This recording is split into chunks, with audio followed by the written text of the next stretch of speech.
Hello to everyone friends, मैं आज की वार्ता में आप सबों का स्वागत करता हूं। आज की वार्ता का विषय फिर से जेट एयरवेज के ऑपरेशंस के बारे में है। इसके पहले भी मैंने इस पर डिटेल वीडियो बनाया था और टाइम टू टाइम जो स्थिति थी उससे आप सबों को अवगत कराया था। इसके पहले जो वीडियो में स्थिति जो थी उस समय की 95% जेट एयर के जो एम्प्लॉई हैं उनका कंसेंट लेके और NCLT जो कोर्ट ने उसे कहा था कि इस ऑपरेशंस चालू करने में अगर कोई विलम्ब भी होता है तो एक्सटेंशन के लिए अप्लाई कर सकते हैं। और जो बड़े मुख्य शहरों में जो एयरपोर्ट्स अथॉरिटी जो है उससे वह संपर्क में रहें और जो उनका हिस्टोरिक जो पहले से जो एयर स्लॉट्स था कोशिश करके उनको वही टाइम आदि मिले, ताकि ऐसा लग रहा था कि सितंबर से ये ऑपरेशंस चालू हो सकेगा। लेकिन अब आज बहुत प्रोमिनेंट न्यूज़ के रूप में ये आया है कि जेट एयरवेज के जो स्टाफ एसोसिएशन हैं उन्होंने जो रेजोल्यूशन प्लान को स्टे करने के लिए NCLAT national company law appellate tribunal के पास मूव किया है। तो आइए मुख्य न्यूज़ क्या है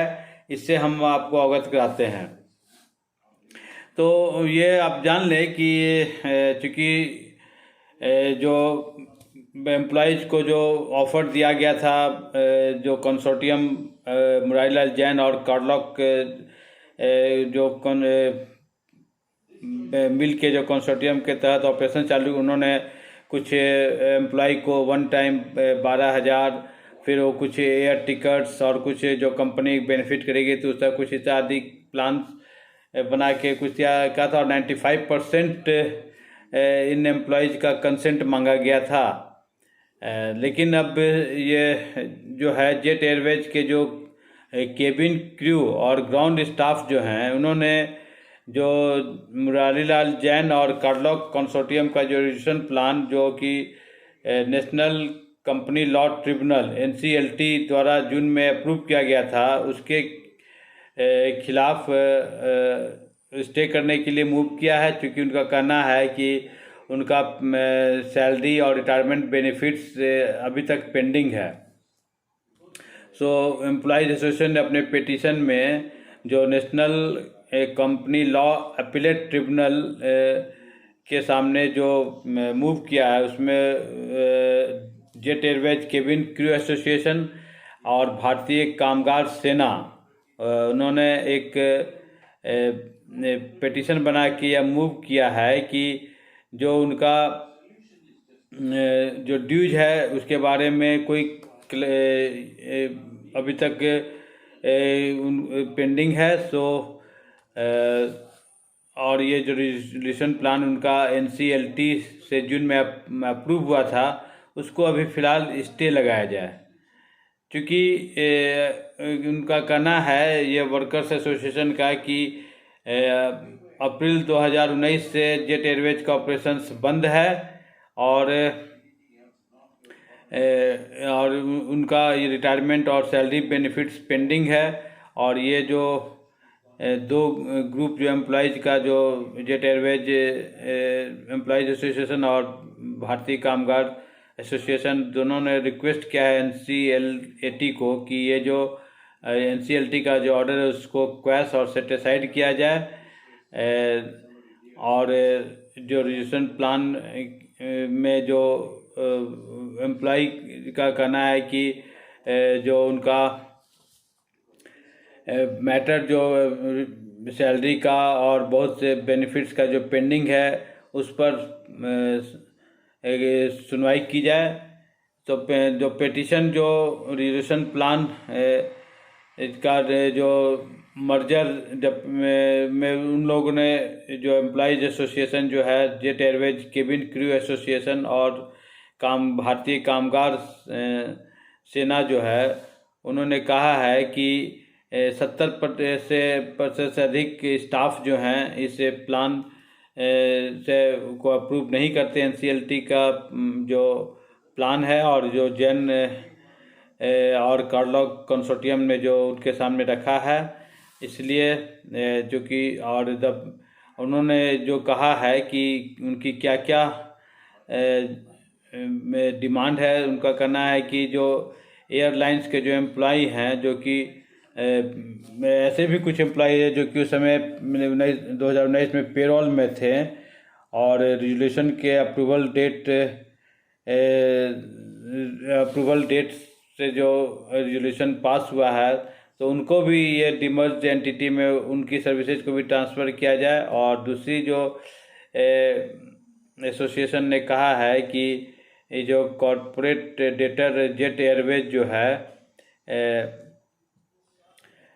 उन्होंने उनका जो बहुत सा मैटर जो पेंडिंग था और वो लोग वो कंपनी जो है सोली लायबल है सारी लायबिलिटी को पे करने के लिए। और इसीलिए जो पिटिशनर जो है, उन्होंने इससे प्रपोज लिक्विडेशन जो एनसीएलटी ने पास किया उसको स्टेक लगाने की बात कही है। और कहा है कि जो जेट एयरवेज का जो असेट्स है like aircraft spares, ground equipments आदि है, उसको सेल किया जाए ताकि उस असेट से एम्प्लॉयज़ का जो पेंडिंग सैलरी आदि का ड्यूज का पेमेंट किया जाए। सो पिटिशनर का कहना है कि ये सभी जो उसके एम्प्लॉयज़ जो हैं मार्च 2019 से उन्हें कोई सैलरी नहीं दिया गया है। और एनसीएलटी के द्वारा यह एश्योर किया गया था कि इंटायर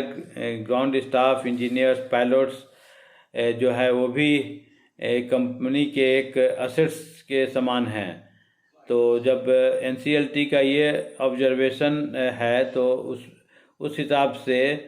जो ये क्लियरली यह बात को दर्शाता है और यह बात को जाहिर करता है कि जो कंपनी का जो असेट्स के कैलकुलेशन में एम्प्लॉयज़ की सैलरी को भी कैलकुलेट करना है। और उसके बाद जो कंपनी पिटिशनर्स ये भी कहे हैं कि कंसोर्टियम्स जो जुलाई 5, 2021 के हिसाब से जो 95% ऑफ एम्प्लॉयज़ का कंसेंट लेना था, तभी वो जो सारे जो असेट्स हैं उसको लिक्विडेट कर सकते हैं। लेकिन पिटिशनर्स का कहना है कि एम्प्लॉयज़ जो 95% एम्प्लॉय का कंसेंट इस पर नहीं है और उन्होंने इस प्रपोजल को चैलेंज किया है और ये जो एनसीएलटी का अप्रूवल प्लान को विड्रॉ किया जाए। सो उन्होंने मेंशन किया है कि 76% ऑफ एम्प्लॉय जो हैं वो लोग अभी तक इस कंसेंट से सहमत नहीं हैं। सो उनका कहना है कि जो इंटायर लायबिलिटी, जो रिटायरमेंट बेनिफिट, सैलरी और जो एम्प्लॉय जो पेरोल में थे उनको भी डिमर्ज एम्प्लॉयज़ के रूप में कैलकुलेट करके जो उनका जो वेलफेयर एम्प्लॉय का है उसको सारा कैलकुलेट करना है और वैसे पेमेंट्स जो उनका ड्यूज है उसको दिया जाए। इसके अलावा ग्राउंड सपोर्ट इक्विपमेंट्स जो जेट एयरवेज का था, जो कि जिसको लिक्विडेशन करने पर रकम के रूप में उस पैसे से भी एम्प्लॉयज़ का जो सैलरी वगैरह दिया जाना चाहिए। फर्दर पिटिशनर का ये भी एलेज किया गया है कि रेस्पोंडेंट्स जो हैं वो उस एम्प्लॉयज़ के बेनिफिट्स और कैसे उसको सेटल हुआ उस पर कोई उनका क्लैरिटी और कोई क्लियर